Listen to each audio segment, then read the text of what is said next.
Hello, everybody.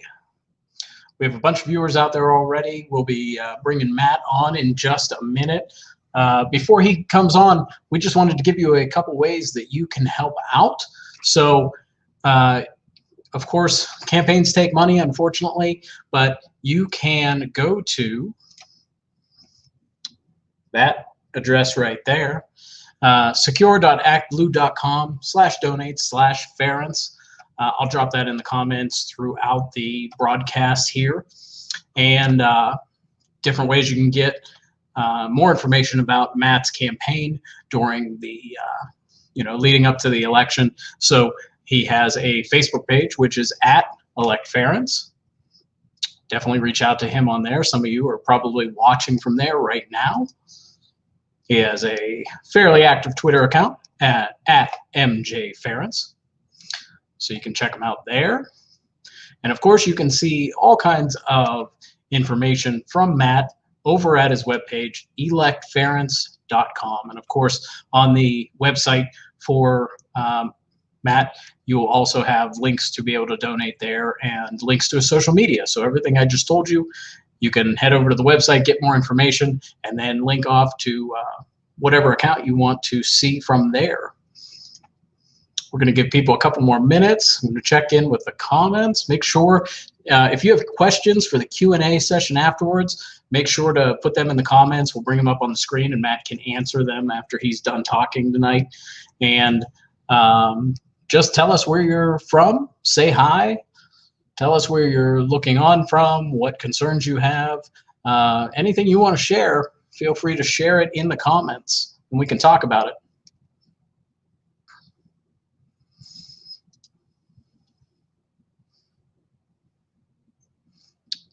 Pull the banner back up.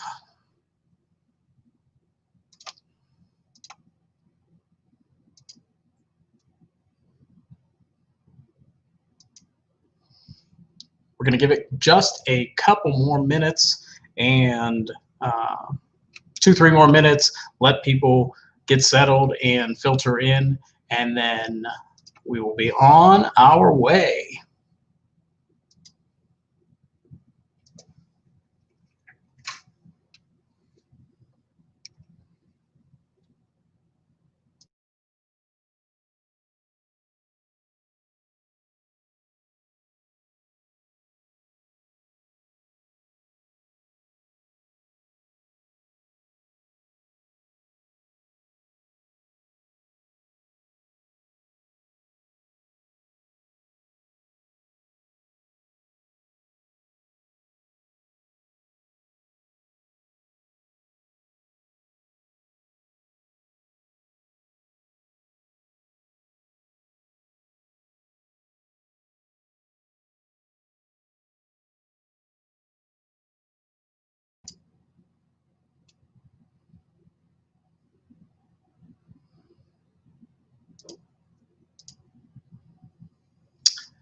Feel free to invite your friends tonight. We'd love to have as many people out there listening to Matt, letting him tell you what he's all about and why you should vote for him come election time, and send them a little invite on whatever social media account you're looking at from right now.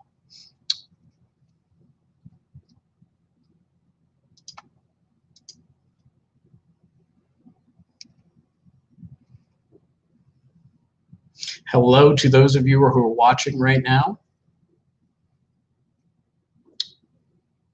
Drop a message in the comments, say hello, introduce yourselves. We're happy to have you.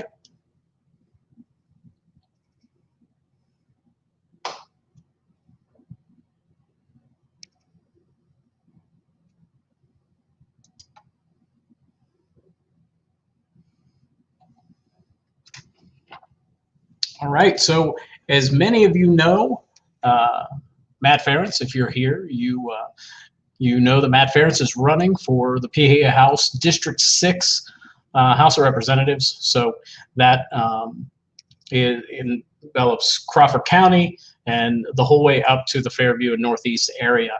So without further ado, we're going to bring Matt in for his back to school edition. Let's get him in here. Hey, Matt, how are you? Good. How about you, Jason? Oh, fantastic. I'm going to turn the show over to you in that fabulous office of yours. And off you go. All right. Thanks, Jason. And thanks, everybody, for coming in tonight. So as you know, I'm Matt Ferentz, and I'm running to be your next state representative in the General Assembly, District 6, which is Crawford and Erie counties. And this is the Education Back to School edition. Outside right now, we're noticing some changes over the last couple of weeks. The leaves are starting to crisp up, and the first blush edges are showing on the trees. One of the surest signs for those of us who grew up in wild spaces is also that the poison ivy is starting to turn red.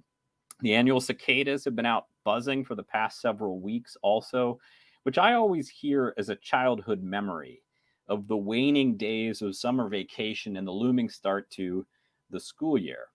Fall is nearly upon us, and when you're a kid, well, that meant school is nearly upon you. And as an educator for the last 20 years, well, same for pretty much most of my life. This week, students are headed back to classrooms in various forms throughout Northwestern Pennsylvania.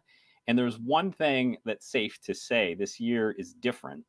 It's weird, hard, complicated, a little scary, and with a terrible dose of political spin. I want to make one thing clear before I go any further. If you are a parent and if you have been wrestling with the best decision for you and for your family, considering all of the options at hand, which includes in person with district mandated safety protocols, or hybrid modes, or homeschooling, or cyberschooling, you have made the right decision. I want to repeat that. You have made the right decision for your kids, and you have done it in an atmosphere of uncertainty. And you've also done it within a terrible vacuum of top level government support. So, what can you do as a parent other than the best you can? And that is what you've done. It isn't easy, and I know that. I also know that every teacher and administrator in our Commonwealth has been working crazy long hours this summer trying to figure out how to pull this off without benefit of that support from federal and state legislators. Local districts have kind of been left high and dry for the most part, forced to make decisions on their own while still saddled with long persistent revenue and infrastructure issues. We also need to recognize that we're only able to talk about the possibility of going back to school safely in any form because Pennsylvania has taken the coronavirus outbreak seriously. We also need to understand that nationwide, we could be having a different, more positive conversation about safety and opening schools if we'd done a better job of resisting and fighting back against empty political rhetoric that has since the early days of the year relentlessly pit the economy and public health against one another. Now our schools are forced to reopen in a toxic political environment. None of us should forgive the politicians who did that, who took an issue of immediate public health concern and saw only a way to create political divide. And I mean that. We cannot forget. Such narrow political gamesmanship made us sicker as a country. It stole a reasonably normal summer from us, and it squandered an opportunity to begin the school year from a much better place of strength and safety. But partisan political rhetoric that treats schools and teachers as punching bags and that holds our kids hostage is nothing new. We head back to school in a moment that is clearly different and complicated, but that also reveals the many ways that the empty politics of austerity hurt us continually. Strong public support for education at all levels is vital to our success as a Commonwealth and as a region. From childcare and pre-K that helps working parents and sets up our kids for success in school later, through elementary, middle school, high school, on into technical and trade school, community colleges, and public universities, and adult education and retraining. We need all of this as support for public education. But one thing we're seeing right now this fall, and that I want to talk about as an example, is the understandable significant upswing in interest in remote learning options with a particular focus on cyber schools. This is a complex issue, And as an individual parent, the problems of funding I'm about to talk about related to cyber charter schools are not your fault. It's another way I want to reiterate the choice you've made is the right one. But this is a situation that's been manipulated by anti-public education legislators who have found in cyber charters a way to live their dream of siphoning public dollars away from local districts. That's what we need to think about and talk about. So here's the deal.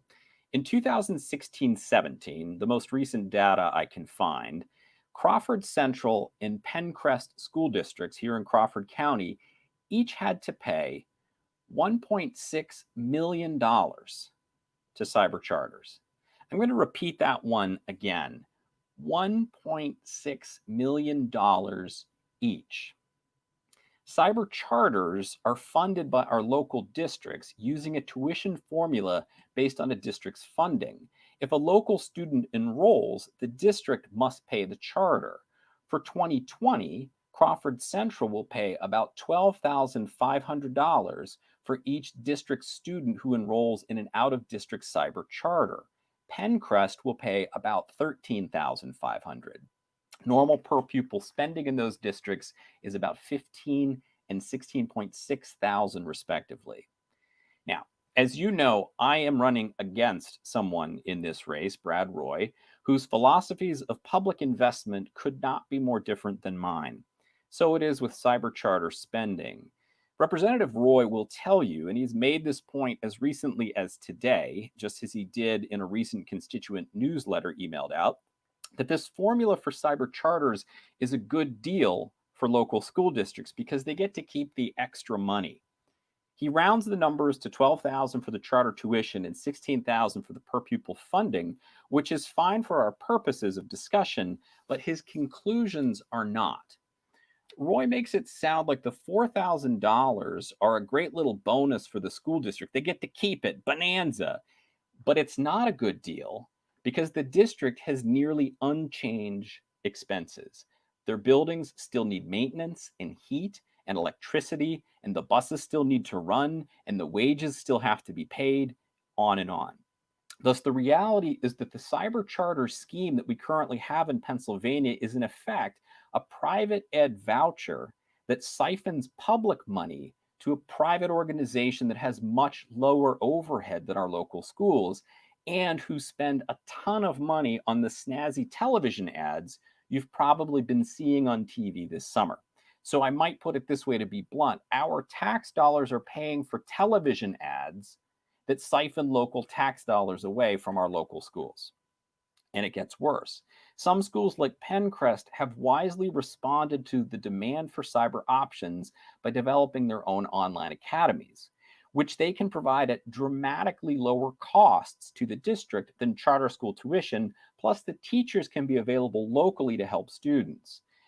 But students can still choose the cyber charters, the out-of-district cyber charters, and the local districts still have to pay the tuition. A good example of the problem of this is Hempfield School District of Westmoreland County, which developed its own cyber charter, but still has to budget nearly $2 million a year for students who opt to head to the cyber charters. The point is simple. The cyber charter funding scheme is a specific example of how legislators can work to undermine and hamstring public schools. It's also a perfect exemplar of the small-mindedness of anti-education politics, which are deeply harmful to our prosperity. In the case of financially strained districts like Crawford Central and Pencrest, the high tuition cost makes the case clear and direct. We could do a lot with $1.6 million. But think also about schools like Fairview, a terrific and well-supported district also located in this legislative District 6. Cyber charters are suddenly presenting a threat to their long commitment to public education. Before COVID, Fairview hasn't had to worry that much about cyber charters because in normal circumstances, Fairview students aren't choosing cyber options for various reasons. But now with the, again, understandable desire of parents to find remote schooling options for their kids, Fairview faces a sudden concern of profound increase in their spending for cyber charter tuition, which would undercut a lot of the hard work and public investment that Fairview residents commit in having one of the finest districts in the Commonwealth. That's exactly how the siphoning of public dollars works. Even a strongly supported district like Fairview is at risk when the anti-public ed folks come calling. Suddenly, the school taxes Fairview residents pay for their local schools starts heading out of town. That is the point for anti-education politicians. They see school spending as wasteful. So Representative Roy likes to point out, for example, that Pennsylvania spends more than the national average on public education, with an implication from him that we shouldn't. Now, he is right about the investment that Pennsylvania makes in our kids. We rank number 10 nationally in per pupil spending. But he's wrong about the implication. US News ranks Pennsylvania as the 10th best state for pre-K through 12 education, which is to say that our investment in public education leads to proportional value. I don't think we want to spend averagely so that we get an average result. We want the best results we can. You get what you pay for. And undermining public education funding is simply a way to undermine our kids and their futures. When we wither public services in the interest of austerity politics, and when we pretend that privatization and choked out spending is the answer to everything, we simply weaken one of the greatest avenues we have for economic advancement, which is education. And the harder truth is that choking out public education funding is particularly devastating to the people who live in parts of the country with struggling economies, like us. Crawford County ranks 56th out of 67 Pennsylvania counties in per capita income, 56th out of 67. Meadville has a poverty rate that is twice the state average. With school funding based on local property taxes, Crawford County will quite obviously have a harder time paying for education than places with higher wages, and the residents of Crawford County will also find it harder to budget for those taxes. The tax burden in places like Crawford County is disproportionate to the wages earned. Instead, though, of looking for ways to divest from public education, we need to instead aspire to have well-supported districts like Fairview across the entire region. Part of that means we need to change the funding models based on local property taxes and move, as have other states, to equitable models that share education funding for all schools regardless of zip code. And that is possible, and we can choose to invest in education instead of view it as a burden. We must also work hard toward rectifying disparities of equity and access in our schools. Part of that is also related to tax bases, just like funding. It's no secret that Fairview has a much higher median household income than Meadville, for example, which makes it easier for residents in Fairview to afford the taxes for their excellent schools. But we also need to think about how that leads to disparities of technology, something else closely related to school district funding and local wages. Raising wages is one of the ways we can support local schools. Think about broadband, for example, something that we have all seen quite clearly as a public need instead of a commodity. In well-connected areas, districts have better options for remote learning because they know students have access to true high-speed internet, capable of hosting several kids in a house at the same time, and perhaps a parent or two also working remotely.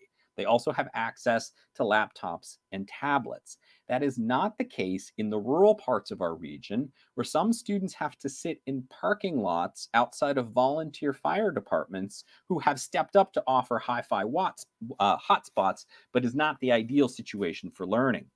We have to see real action on rural broadband as a utility, rapidly expanded not in a for-profit model, but as a public good to support education and to support the economy and to support agriculture.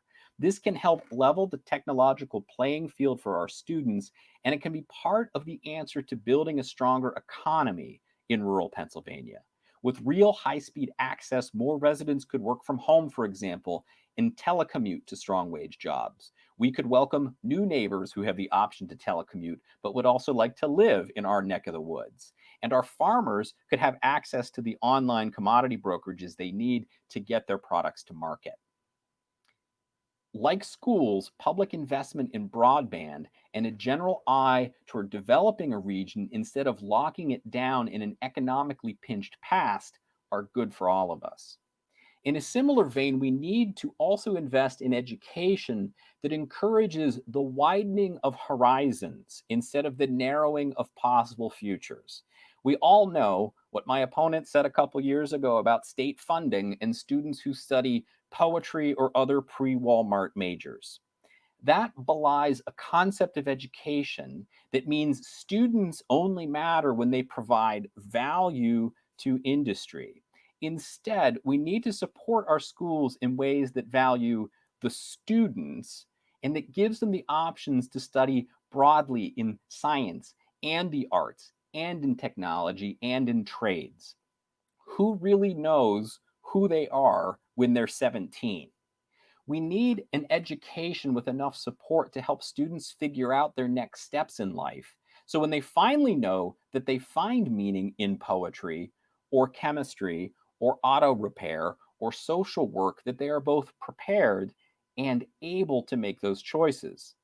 There's a lot more to be said here about how Pennsylvania teachers are among the best trained in the country and still are treated as lazy whiners and as punching bags by many legislators. That's cruel and wrong and an insult to the committed professionals who make our schools great.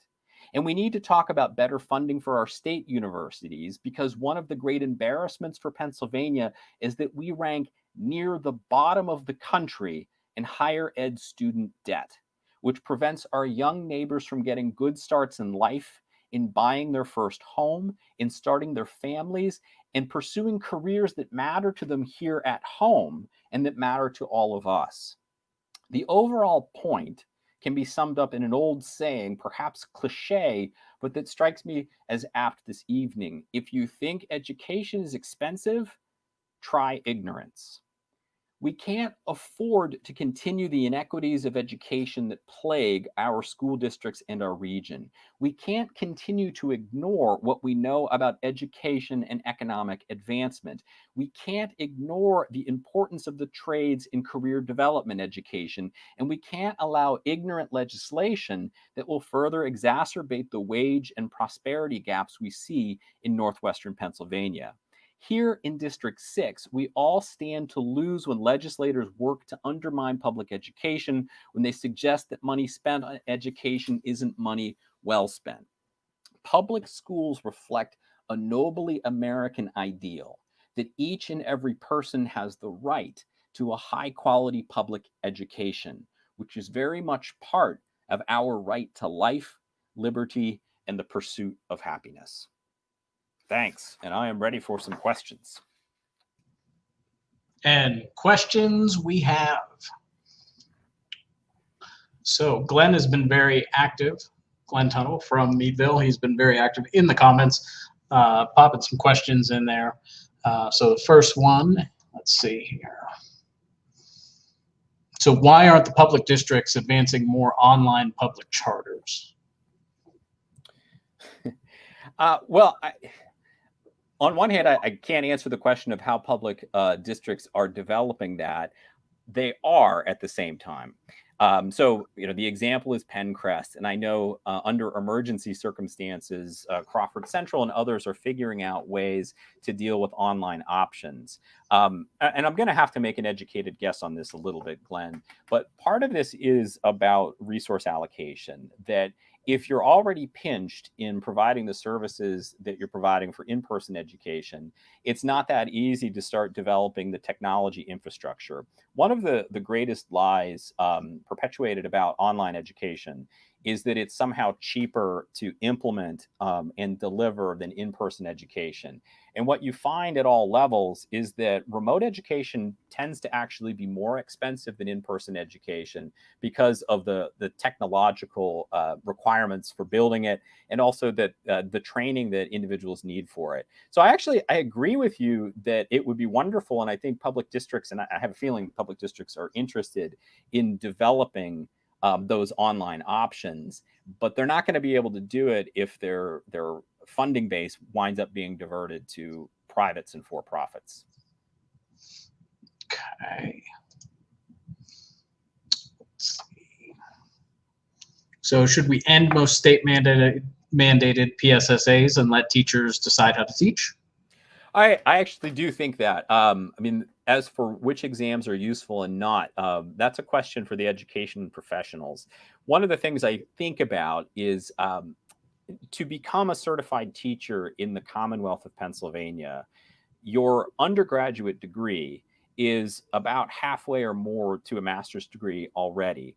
And in order to get your level 2 certificate, your permanent certificate, teachers in their first couple of years need another 10 courses, which is effectively a master's degree, and many have it. So our teachers are phenomenally well educated and are the people who are best equipped to make decisions about the curriculums that they're delivering. I do think that the amount of testing, and particularly the high stakes testing, shackles students and teachers to a non-curious kind of education and limits their growth. But I would want to leave those decisions to the teachers because they're the ones who know best. They're the professionals that can decide. And I'm gonna, Glenn, if you could chime in on the comments. So he had left this comment about end the monopoly on public utility and let the free market. But you were talking about broadband there, which of course is not a public utility right now. Right. It is a free market asset, you know. It is, yeah. And I mean, and I know that this is, I have a feeling, not a place where the two of us will agree, not you, Jason, but Glenn from the question, but that I think that we have to be careful when we talk about free market, because all markets are actually deeply manipulated. And even what we consider a free market is not necessarily an open and free market. There are all sorts of ways, either directly through subsidies or through other political decisions, that we tip the deck in one direction or not. We sometimes call it a free market, but it isn't. We're not talking about it here tonight, but I think healthcare is a good example, is that we talk about that sometimes as a free market, and this would improve things. But in fact, a free market requires the option of a consumer to opt out. And if you're opting out of something like that, you're opting out of your life. So it doesn't work very well. I think what we see in broadband is it's not life and death in the same way as healthcare, but it's such a fundamental game changer that the investment that we could make publicly would reap dividends economically for the growth we would have in the access to education. Sometimes you have to invest in it publicly for it to happen. You know, a great example of the broadband issue is my parents' farm. They have, for my entire life, wanted, first it was cable television, and then lately it's actual broadband. And the only way they can get it on the free market is if they pay personally the cost of running the line, not very far, but it's like 10 grand. That's true across Crawford County, that the free market is not interested in providing a broadband service. They're interested in reaping a profit from broadband. And that's not to blame them for that. That's their reason for being. But we're not going to be able to expand broadband sort of in the way we expanded electricity through the Rural Electrification Project if we don't decide that it's a public utility that needs public investment in order to expand. So Nate Youngblood chimed in, and he wanted to know, in what ways do you envision bringing economic growth and diversification to Northwest Pennsylvania? So for me, a lot of that is recognized, and this is somewhat, it's related to education in the same sense. I think that we have a tremendous opportunity in green development. And by green development, I really mean the heavy industry and the manufacturing that we're really good at in this district. One of the realities of our future politically in the United States is that investments in green technology are going to happen. And we cannot afford to not be at the table when they do happen. And what we're seeing with some of the backward, what I would call backward thinking about this to preserve investments in certain industries that have already existed, is that we will not be at the table because we will continue to provide the services and the labor in things that are going away, and then the investment in green technology will go somewhere else. Public investment happens in other parts of the country and other parts of the state, and it's good for the economy. So that's one of the things that I see about economic growth and diversification in northwestern Pennsylvania. Linking it back to education a little bit too, one of the things we rarely think about is the economic driver of our public universities. So here, Edinburgh is not in the district proper, but it's adjacent to District 6 and is the closest public university. Our 14 Pennsylvania state system universities provide a tremendous positive economic impact on rural areas across the state, positive cultural impact as well. And so it's like if we put $1 in supporting public education, we're getting more than $1 out of it in the ancillary jobs that are being produced in the increase of our quality of life. So I think we have opportunities to think differently about how education can be a better cornerstone to what we're doing. We have opportunities to think about expansion of arts economy, which is really important and valuable in the Commonwealth, and opportunities to think about how we can use our manufacturing sector to be making the stuff to build windmills as well as we can make it to build gas wells. And I see Glenn popping up there. I do agree with that. VOTEC programs are huge. And some of that is VOTEC as we know it as kids in school. We have a great VOTEC in Crawford County, but also thinking about really life-changing vocational technical job retraining for adults. And that support needs to not just be the existence of the programs, but we need to think about ways that we can support working people going back to school. For example, if you're a working parent, how can you go to school at the same time that you're working a job full time and taking care, particularly if you're a single parent child, or even if there are two partners in the household? That needs to be part of this whole matrix of investment in education. Otherwise, we continue to live a life that's close to the bone and will get by, but not get by well. And we will suffer quite a bit at the hands of economic downturns like we're seeing with COVID-19. And just to touch on what you and Glenn both were talking about, at the VOTEC here in Meadville, they do offer a lot of adult education classes as well. If people go, I'll drop the address for the website in the comments, but people can go sign up for a very small fee that they can take a whole semester worth of things that could be used to re-educate them so that they can move on, in the job market. All right. Lisa, wanted to know some of your thoughts about access to pre-K. Yeah, so pre-K is phenomenally important in two directions. And the first one, again, which I think is what we maybe think of most of all, is that the studies are very clear that access to early education is a life changer for a lot of students, particularly kids that are coming out of more complicated backgrounds. And so Head Start is a very successful program, and we need to make sure that we're investing in that. But part of public investment in early education also relates to supporting the workforce in a positive manner. That people have kids and they need to go to work, and strong education and strong support for pre-K can also help working parents manage having children and having their kids in school. We're seeing considerable growth on that end of public education investment. I think we need to continue to do so. Right now, though, we have this terrible combination where the cost of, if we just want to think of childcare, the cost of that for parents is enormously high. and the wages for the educators working in those situations is egregiously low. So you have a combination where parents are struggling to pay the bills in order to have their kids in pre-K, and the people working there aren't making a fair wage for their specialty. And that's something we need to invest in quite a bit. All right. We had this question. If you could please talk about how you plan to ensure more equitable funding across different school districts.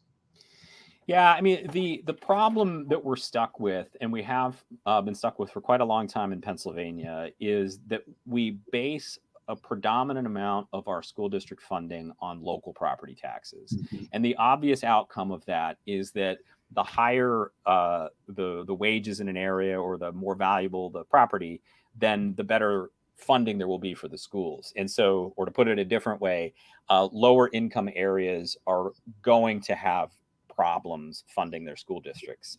Or a majority poverty-stricken area. Right, exactly. Yeah, and again, in Meadville, 24% poverty in the city of Meadville, and the entire county, all of Crawford County, is above the state average in rate of poverty.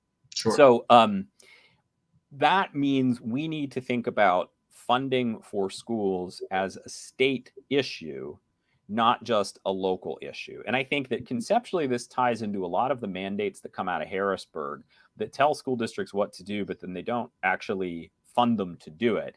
And then impoverished or strained school districts are forced trying to figure out how to pay those bills and meet those issues. And I see Glenn had a comment that come up. Yeah, declining population is a problem for that, for sure, as well, is that if you're in a district like we are down here in Crawford County, where we're losing students, we're losing funding for education as well.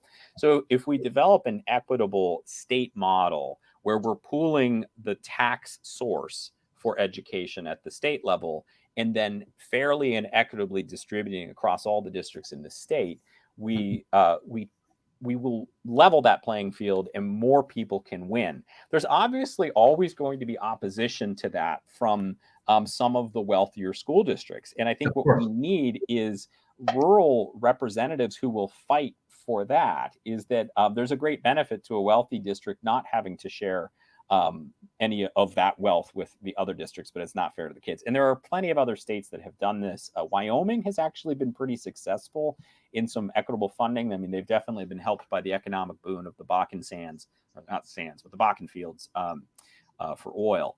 But they established a law that was equitable funding for school districts so that even an impoverished area would have enough to pay. I'll add as well, there's an interesting case working its way through the Commonwealth that is suggesting that the funding model in in Pennsylvania is actually unconstitutional for the Pennsylvania Constitution, because the Pennsylvania Constitution establishes that the state is responsible for the education of the residents. And this funding model that we have, some believe may be unconstitutional. We'll see what happens with that. Okay. Well, do you have any other comments that you'd like to share? Maybe, I know that the big question last time was, why should people elect you instead of Brad Roy? Yeah, and I think we always come back to the mustache on that one in some way. I mean, I think what I want to say relative to this in education is that I am built by public education, that every level of my schooling was from a public institution in different ways. And a lot of us are that way. But I also had the great fortune of going to a strongly supported school district, Indiana area in southwestern Pennsylvania, sort of south central Pennsylvania, a county that is almost identical to Crawford County. And in that education, now this is quite some time ago. I mean, I'm a young man, but I mean, not that long ago. So I graduated from high school in 1993. But I had the opportunity to have a great education in all aspects, which included the arts. I was quite active in music and quite active in theater in high school. And neither music nor theater are directly part of my life now as an adult, as a vocation. But as a kid, I actually traveled up here a lot for district and regional band. I remember staying with host families in Oil City, host families in Kane, host families in Franklin, and Fort LaBeouf for some of the different district regional orchestras in band. And that was one of the ways that I was able to, at that moment in my life, understand who I was. Then I went to IUP. I am educated in the state system. The Pennsylvania public education system has served me well, but I know that some friends my age went to different districts and they didn't have the same opportunity for that breadth of learning. Mhm. And what we've seen repeatedly is when budgets get tight, and I don't think this is an accident, I actually think this is a strategy, but when budgets get tight, the things we start pinging off are music education, arts education, Sure. physical education, things that we see as somehow sidelines to the education. We need to support all of that for our students because we don't want to drop kids onto a conveyor belt that puts them in the job we want them to have. We want our education to be about broadening the horizon so they can figure out how they want their life to look when they get older. And I'm grateful that I've had that experience, and that's why I think we need to support it more here. Yeah. Real quick before we go, Lisa was over on your website, and she wanted you to further explain this statement on there. Yeah. So talking about state funding for PASHE, the Pennsylvania State System of Higher Education, which is our 14 state institutions, and a quick history lesson. It's Education Day, right? So we can do lessons. Is that those institutions were begun as teacher training institutions, as normal schools across the state, and were by design in rural areas. They are our actual 14 state-owned state institutions. Schools like Penn State and Pitt are state aided, but are not full state institutions. That's sort of an interesting wrinkle here in Pennsylvania. But those 14 schools, for a long time, were offering very low cost, high quality higher education to the residents of Pennsylvania. And they were situated locally and regionally for many students. Their funding has been progressively cut through time. Part of it is a general problem of higher education in the Northeast, is that there are fewer school or college age students coming through. But part of it is about the strategy of underfunding them. And that has meant that, I talked about our K through 12 being super highly ranked, number 10 in the country. Our, excuse me, public higher education is really low ranked because of cost. The cost of our public institutions is now quite high. And that is not good for middle class folks and working class folks who used to be able to work a summer job and pay for the tuition at a school like IUP or Edinburgh. That's not becoming the case anymore. So that kind of investment in public higher ed can, again, support education in the sense that there's a lot of students being trained to be teachers there, but also support that life-changing first-generation college experience for so many of our neighbors across the Commonwealth. And those schools are also being faced with some really tough decisions right now, like we're seeing at Edinburgh, across the state system, as far as combining different areas, but also they're looking to possibly go ahead and cut, its arts education, going back to what you had mentioned, the first things to normally go. Right. Yeah. I just flicked my microphone off, so I had to go down and get it. But yeah, so not that long ago, the state system approved the possibility of these mergers. And now what we're seeing is there have been some what are called retrenchment letters have come out of the possibility that faculty positions will be cut and programs shuttered. And there is a concern that Edinburgh, that has had a leading arts education program in the Commonwealth, is under threat. And that has been a really important, vibrant program for the region and the Commonwealth.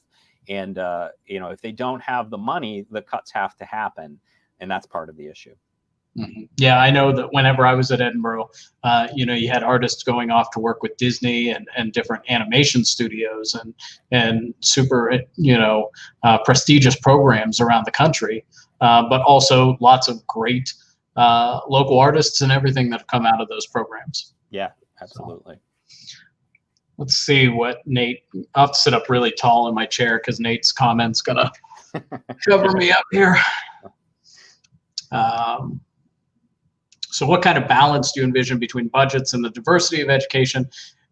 Nate talking about his multiple languages available and the array of courses. Yeah, I mean, I think if I'm understanding the question in the right way, the first answer is that the more we pinch the education, the less diversity of education we can offer, because it is things like language programs, and in some cases these AP programs that can disappear. AP programs, as an example, give an opportunity for students to earn college credit, or international baccalaureate's another great one that actually can lower their cost of higher ed, because they can, I see some students who come in with almost a year's worth of credit. Be taller. We both have to be taller. Hold on, I have to get the phone book. Right. But that gives them a first of all, a great intellectual head up, but it also gives them a practical economic advancement. Part of it too, and I'm always coming back to the philosophies and concepts here, is that when we think about District 6, we have to remember this is an international district, that the northern border of District 6 is Canada. And so we are a coastal district on the third coast of the United States, the Great Lakes. We are an international district. We are a suburban district. We are a small city district. We are a rural agricultural district. We're complex. Learning languages gives students a way to access the world differently than not learning it. I mean, speaking directly to the languages, that's part of those horizons, that we don't want our students to feel that they can't go to Quebec, which is not that far away. That's not the province that borders us. But, French is, Nate's a French teacher, I happen to know, and my wife is a French teacher as well. But Quebec is not that far away, and that's a native French-speaking province. We are missing out on business opportunities. We're missing out on all kinds of experiential opportunities if we're not giving our students the opportunity to experience the world. The world is also collapsing in a positive way, that it's getting smaller, and we need to be people who can go out and be participants in the world. And languages and the arts and AP and those sorts of intellectual pursuits are a big part in us being players in that global economy and that global experience of living. Yeah, and you touched on that. A lot of people say that with the cost of living and everything in our area, especially now as we transition maybe away from traditional offices and things like that, the people that come out of our school system that want to stay here and work in manufacturing or at other possibly global companies, we want to give them the best opportunities to stay and contribute back to Crawford County, but also have the opportunity to work for those global companies and compete for those jobs. Yeah, absolutely. Yeah, I see Nate's comment pop up here about Quebec is a large trading partner to Pennsylvania. Absolutely. And I know that, and I'm not going to name any tool shops in particular, but I know there are tool shops that have major deals with French companies. And so what you're saying, Jason, I think is really important, is that with broadband education, making this a place that companies want to be, we can continue to have the quality of life so many of us enjoy in small towns and rural areas, but be connected to the world and help our industries be connected to markets that they might not otherwise be. And as strange as that sounds, that starts in pre-K, right? It starts in giving kids that understanding and that love of learning and that support. My mind is moving here, so I'm just going to mention it. Part of this too, I was just having a conversation with someone in human services today, and we were talking about trauma-informed practice. And that's something else when we're talking about pre-K and education we need to think about, is the number of our students who are experiencing or have experienced some kind of life trauma. And by that, we may mean poverty, and et cetera, lots of other things. That's one of the things that strong education can help overcome, because young minds are malleable. Literally, the brains themselves are rewired, and trauma rewires brains in ways we don't want to live our lives with. We can, if we can support kids we can actually give them better futures and solve some of the problems that we face in struggling areas like addiction problems, things like that. So that's actually part of this too, is about thinking about our education as a safe place for our kids and a place for them to really thrive as human beings. Mm-hmm. Let's see. So could the state schools retool to assist more certificate programs and things like that? I think that is a really good question, Glenn. And I've wondered that too. And in some ways, I can't answer the question directly because I'm not enough involved in some of the accreditation processes that might be necessary for that. My shortest long answer to that is I don't see why we couldn't explore that. I think it's a fantastic idea that, we have, when we want to talk about infrastructure, we have universities and we have buildings, and there hasn't been a model of, for example, really yoking a community college with a state university. And we sort of had that with Perico, with Edinburgh, and the Dixon Center in Harrisburg was doing that. But we might actually be able to use the spaces and the expertises in order to do more of that. I actually think it is definitely something that's worth exploring, and also would give students other opportunities. So there's that moment when you go back to school to get a certificate or retrain, but then you also fall in love with some other part of education. And if you don't have to transfer into another school with that, it's easier for you to start imagining ways, even in over time, that you can maybe work toward a bachelor's degree. Something I'm involved with. So I'm a professor at Allegheny College that most people probably know who are following this, but I'm the academic advisor to the ACA Nancy Sheridan program, which gives tuition-free college credit to women in Crawford County who are older than 25, who have had no more than like a year of college before. And what we're seeing progressively is this is, and I've been working hard on making this a reality, and the college has been quite supportive of allowing that to be a way for them to not just do a couple of years of school, but to actually move toward degree seeking. And that becomes life-changing in a way. And I think we could do that with state institutions as well. And cheaper, as Glenn said, absolutely. Yeah, and I know some people that have gotten those scholarships and have worked through those programs, and especially people that, like you said, maybe it gives them the freedom to learn at a little bit of a slower pace, so they don't have to go back for a full degree right away, but they decide to pursue later. And the women that I know that have gotten those scholarships and pursued those classes at Allegheny, all of them are doing great things, in the area and beyond. So, yeah. All right. Well, cool. If nobody else has any questions, thank you, Matt, for taking your time out and, chatting and answering questions for everybody watching here. Thanks to everybody for tuning in and bringing your questions and your eyeballs. And check out electference.com, and you'll learn more and find ways to help. Yeah. And if you want to have longer conversations, feel free to shoot me an email, just matt@electference.com. I'm always happy to keep the conversation going. Thanks for coming out, everybody. Have a good September 1. Yeah. See ya.